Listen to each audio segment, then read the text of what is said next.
참으로 엄숙하고 중요한 우리 기도를 인해서 감사합니다. 정말 시절을 쫓아 과실을 맺으며 라는 말씀처럼 우리의 삶 속에 영원한 불멸에 터지는 말씀의 그거를 통하여 정말 영생을 준비하고 있는지, 정말 내 안에 주님께서 실제로 내재하고 있는지 정직하게 살피는 은혜가 임하기를 간절히 소망합니다.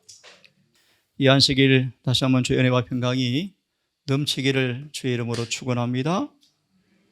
죄가 남긴 상처를 치료하고 더 이상 범죄치 않기 위해서 주신 예방책인 은혜, 그로 인해서 하나님의 의가 이루어지는, 율법이 이루어지는, 영원히 치료가 이루어지는 평강이 이 안식일에 우리 모두에게 성령으로 충만하기를 간절히 소망합니다.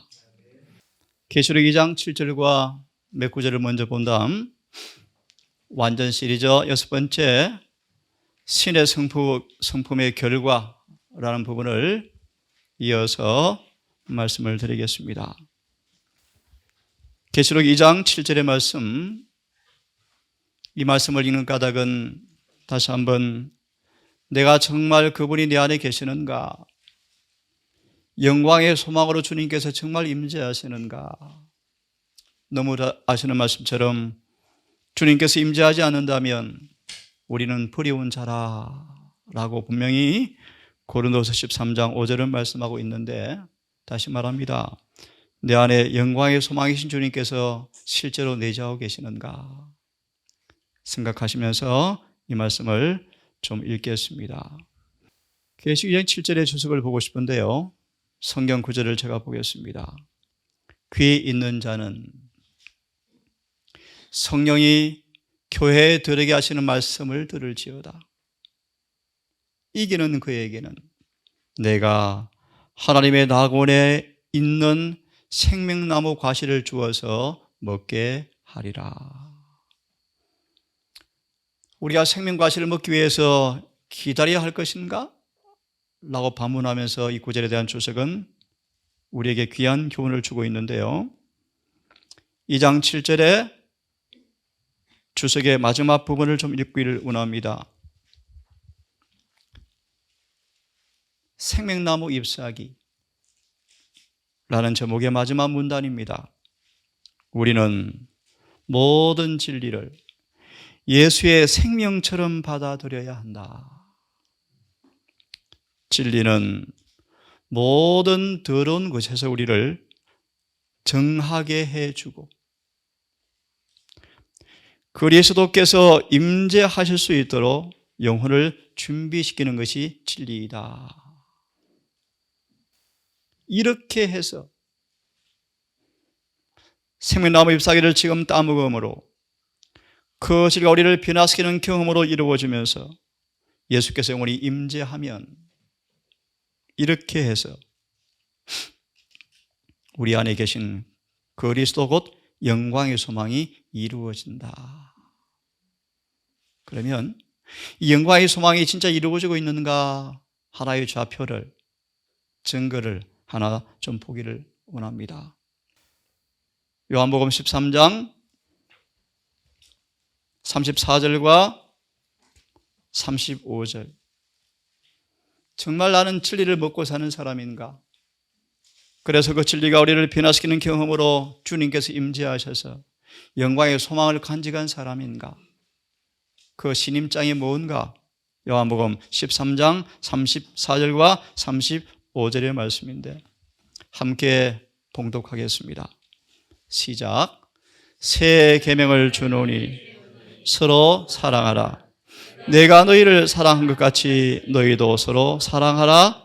너희가 서로 사랑하면 이로써 모든 사람이 너희가 내 제자인 줄 알리라. 이 구절에 이런 정언이 있습니다. 제자들의 신임장이라는 말씀입니다. 다시 말합니다. 정말 내가 주님의 살과 피를 먹고 마시는 사람 맞는지, 그래서 그 진리의 말씀을 통하여 내가 정결하게 되어져서 예수께서 실제로 살아계시는지, 그러면 그 신임장이 무엇인지, 이 구절을 이렇게 우리에게 말합니다. 이 사랑이야말로 내가 너희를 사랑하는 것처럼 사랑하는 이 사랑이 나타난 것이야말로 이 사랑이야말로 참으로 넓고도 충만한데 그 계명의 새로운 부분을 제자들은 깨닫지 못했다고 말씀하시면서 이제 이렇게 말합니다. 이제 그들은 그리스도께서 그들을 사랑하신 것처럼 서로 사랑하여 하였다. 이것이 영광의 소망이신 그리스도께서 그들 속에 계신다는 신임장이다. 이 동네 다시 한번 계시록 2장에 말씀하는 책망의 기별, 어디서 떨어진 것을 생각하고 회개하여 처음 행위를 가져라라는 말씀, 처음 사랑을 가져라는 말씀, 이 말씀이 이 동산에서 식어지지 아니하고 이루어지기를 정말 간절히 바랍니다. 자, 우리 지난번 신의 성품을 마무리를 못했습니다. 히브리서 2장 한 구절을 다시 복습한 다음 오늘은 신의 성품에 참여한 결과가 뭔가 한번 말씀을 통하여 살펴보도록 하겠습니다. 우선 히브리서 2장에 펴졌으면 14절과 18절을 제가 읽고 복습을 하나 한 다음 말씀을 드리겠습니다. 자녀들은 혈육에 함께 속하였으며 그도 또한 같은 모양으로 같은 방법으로 똑같은 인간의 요즘 법칙의 지배를 통하여 그분도 혈육에 함께 속하시면 사망으로 말미암아 사망의 세력을 잡은 자 마귀를 없이 하시고, 너무너무 중요한 복음이죠, 여러분. 마귀를 없이 하시며 또 죽기를 무수함으로 일생에 매여 종노릇하는 모든 사람들을 놓아주려 하심이라. 16절 이는 실로 천사들을 붙들어 주려 하심이 아니요 오직 아브라함의 자손을 붙들어 주려 하심이라. 그러므로 제가 범사에 형제들과 같이 되심이 마땅하도다. 이는 하나님 일에 자비하고 충성된 대제사장이 되어서 백성의 죄를 구속하려 하심이라. 제가 시험을 받아 고난을 당하셨은즉 시험 받는 자들을 능히 도우시느니라. 아멘. 결론부터 드립니다. 그분의 도우심을 통하여 이기는 사람들만 영적 훈련이 완성된다. 이것이 바로 신의 성품이다. 주석을 보시면 14, 18절에 있는 주석에 이런 제목이 있습니다. 지난 시간 말씀을 복습을 하려고 합니다. 그리스도인들을 위한 영적 훈련이 뭡니까? 신의 성품에 참여시키는 것입니다. 베드로서 1장 4절을 인용하고 있죠. 왜 모세를 40년간 광야에서 왜 훈련을 시켰는가? 왜 요셉의 환난 가운데 주님께서 허락하셨는가? 어제 말씀처럼 왜 다윗을 그 심한 폭풍 속으로 몰아넣었는가? 엘리사를 왜 지병으로 오래 끄는 병마로 고통을 받게 하셨는가? 결론입니다. 신의 성품에 참여시키는 것이 바로 목적이다. 영적 훈련은 완전을 가져다 줍니다. 완전을요. 하나님과 관계를 맺고 있는 인을 추진해 나간다면 그리스도를 통하여 우리는 매일의 투쟁에서 승리를 얻게 되어지고 영광을 받을 것입니다. 주시는 은혜로 그는 이기는 자가 될 것이며 유리한 입장에 놓이게 될 것이다. 너무너무 놀라운 말씀이에요, 여러분. 유리한 입장에 놓이게 될 것이다. 그 다음 말씀을 좀 봅니다. 그 다음 문단 생략하고, 사람들이 신의 성품에 참여한 자가 될 때 비로소 하나님의 훈련은 완성될 것이다. 에베소 4장 30절 다 이루었다. 다 이루었다. 이제 그런 사람들은 그리스도께서 그들을 위하여 이기신 것과 같이 이길 수 있을 것이다. 주시는 은혜로 타락한 인류는 유리한 입장에 놓이게 될 것이다. 노력함으로, 참을성 있게 선을 행함으로 그는 영적 승리를 얻을 수 있을 것이다. 예. 지난번 저희들은 완전 시리즈 6번째 신의 성품을 쭉 보았습니다. 오늘은 신의 성품에 참여한 결과가 뭔가 좀 전에 보았죠? 예수님께서 이기신 것처럼 이기는 자가 될 것이다. 왜 그런가? 하나씩 보겠습니다. 우리가 신의 성품, 그분의 의를 증가받음으로 나누어 받음으로 성령을 통하여 신의 성품이 이루어지는 사람들은 이런 보정이 있습니다. 악의 화살이 무력하다. 오늘 제가 종일 묵상한 말씀이에요. 소망에 믿음으로 말미암아 그분의 의를 품성을 내 흉배로 가슴에 품은 사람들은 악에 대한 유일한 방어를 가지게 되어집니다. 풀이하면요, 사도 바울이 그렇게 끊임없이 그를 배신하는 수많은 사람들을 끝없이 사랑한 까닭이 뭔가? 들어보세요. 바울의 마음에는 예수의 사랑을 품었기 때문이다. 이 말씀이에요. 예수의 사랑을 품은 사람들은 악의 화살이 무력하다.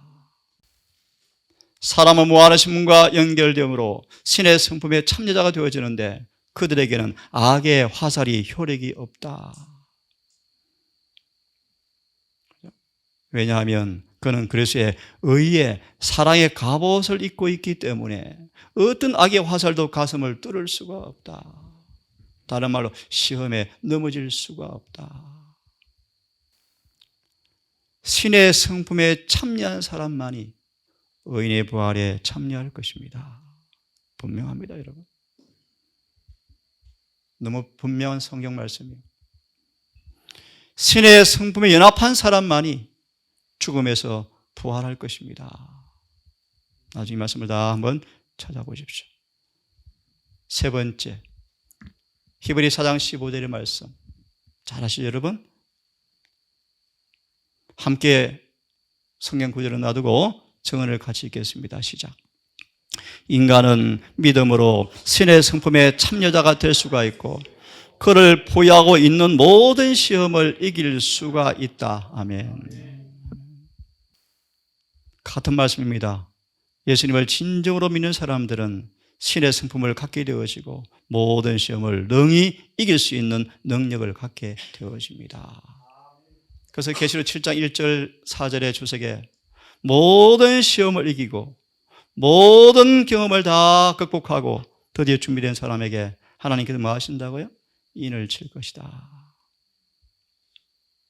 사단과 육신과 세상과 자신을 이긴 사람들에게만 살아계신 하나님 인이 이마에 찍힌다라고 분명히 말씀하셨죠?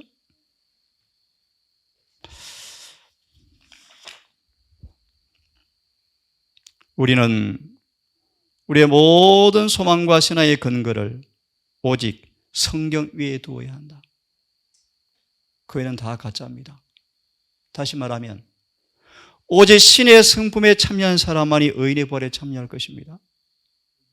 어떤 선교를 했건 어떤 봉사를 했건 그것은 문제가 없어요. 상급에 관계되어지지 다른 문제가 아니에요, 여러분. 분명한 말씀이에요, 여러분. 분명한 말씀.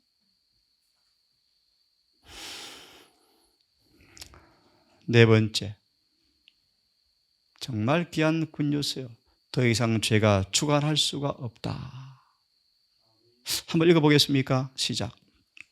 그는 우리로 신의 성품에 참여한 자가 되게 하시기 위해서 오셨다. 그분의 오신 사명이 분명하죠? 있습니다. 우리가 믿음으로 그와 연합하고 있는 한 죄는 더 이상 우리를 지배하지 못한다. 하나님께서 우리 안에 있는 믿음의 손을 인도하여 그리스도의 신성을 굳게 붙잡게 함으로 우리로 완전한 품성을 얻게 하시려고 하신다. 아멘. 악의 화살이 무력화되어지고 시험을 승리할 것이며 죄가 더 이상 주관할 수 없을 것이며 의인의 부활에 참여할 것임을 분명히 말씀을 하셨습니다. 다섯 번째로, 구주와 같은 동정과 심정을 가지게 되어져서 영혼들을 구원할 것이다. 만일 그대가 진정으로 하나님의 딸이라면, 진정으로 하나님의 딸이라면 그들은 신의 성품에 참여한 자가 될 것이다. 이 분명한 말씀 앞에 이론의 여지가 없죠, 여러분.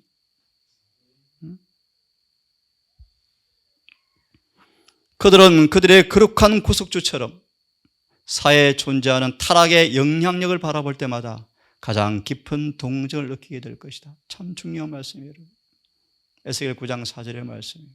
울며 탄식하는 사람들, 실수하고 연약한 심지어 원수에게까지라도 너무너무 마음 아파 동정으로 바라보는 사람들, 그들의 허물을 옮기지 않는 사람들, 입에 오르내리지 않는 사람들, 다 악한 것이요, 악한 것.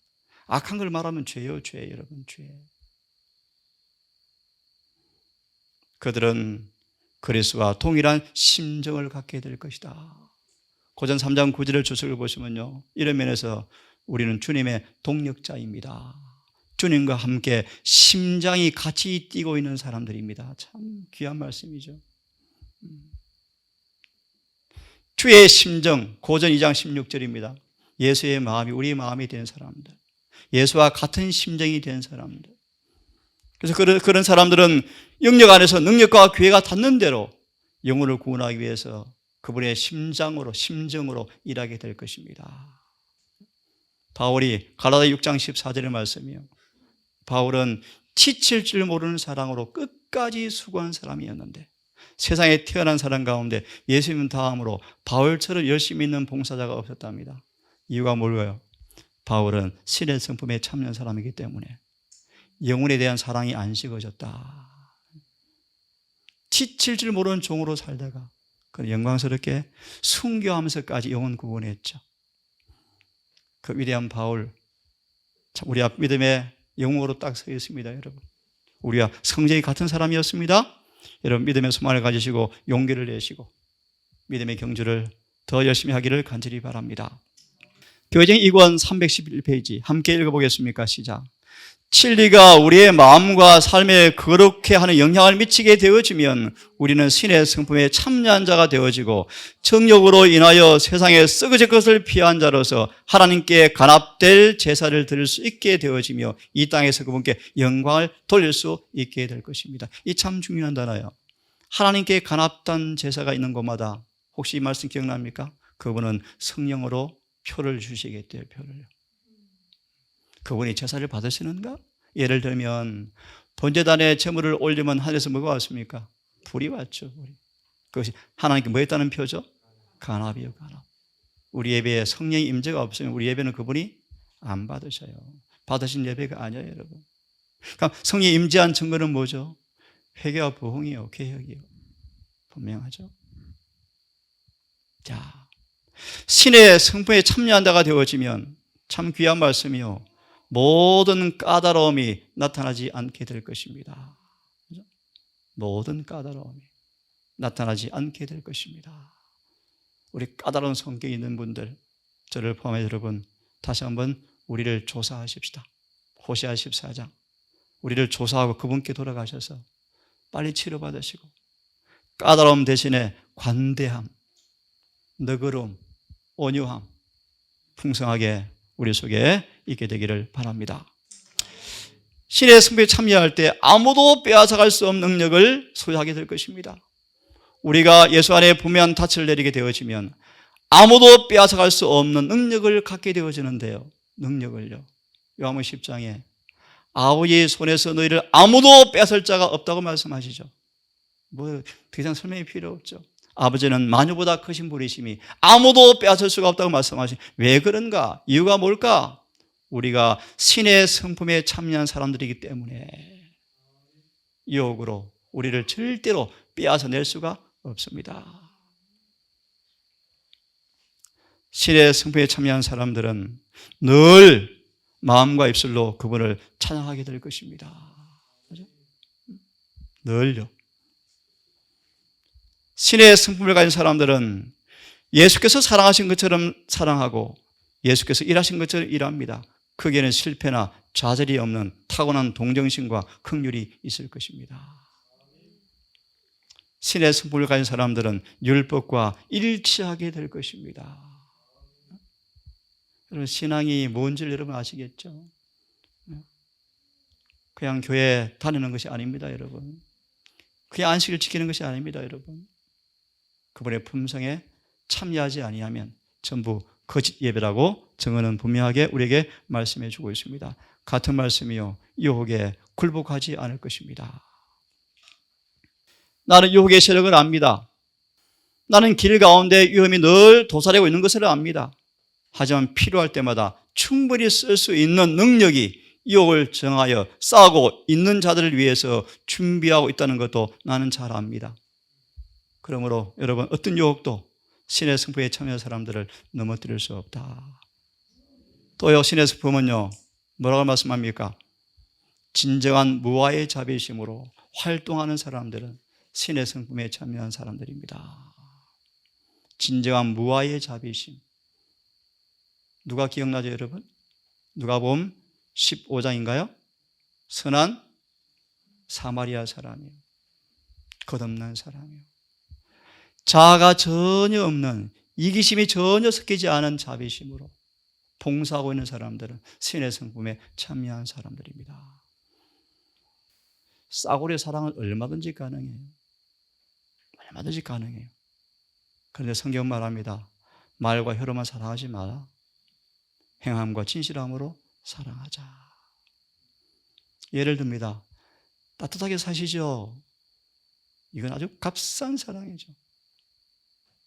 불을 떼어주면서 기름을 채워주면서 그렇게 말하래요. 그것이 사랑이요, 그것이 사랑. 그것이 사랑이에요.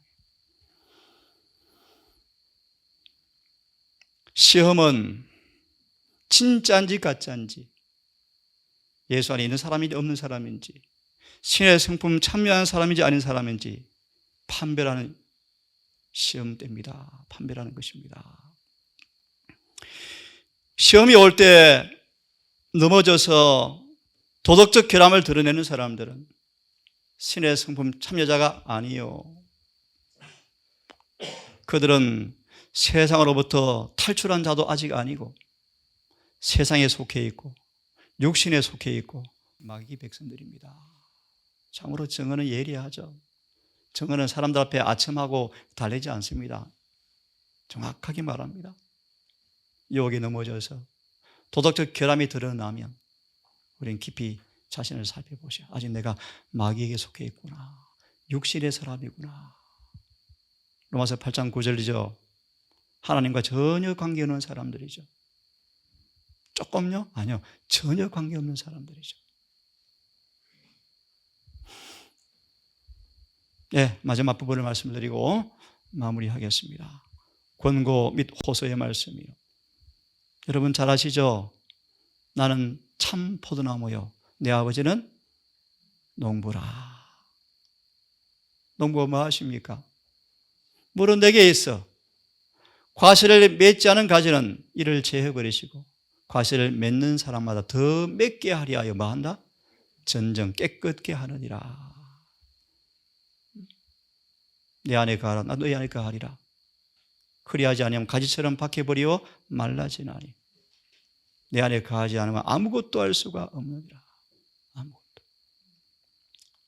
신의 성품에 참여한 자가 되지 아니하므로 아무 열매를 내지 못하면 제해버림을 당한다. 이게 예레미야, 이사야 실물 교훈이에요. 이사야 5장. 하나님께서 울타리를 다 걷어치우고 사자가 와서 다 포도를 흘도록 맡기지 않습니까? 그죠? 주님의 사랑을 오해하지 마세요, 여러분. 세속적 감화가 우리를 그리스도에게서 제해버릴 것이요, 우리의 분깃은 열매 맺지 않는 가지와 똑같은 결과를 초래할 것입니다. 그런 뜻입니다. 귀담아 들으십시오. 무릇 내게 있노라 그러면서 그를 아노라 그러면서 과실을 맺지 아니하는 자는 아버지께서 뭐한다? 제해버리신다. 마태 21장으로 기억되어집니다. 제자들이 깜짝 놀랐죠.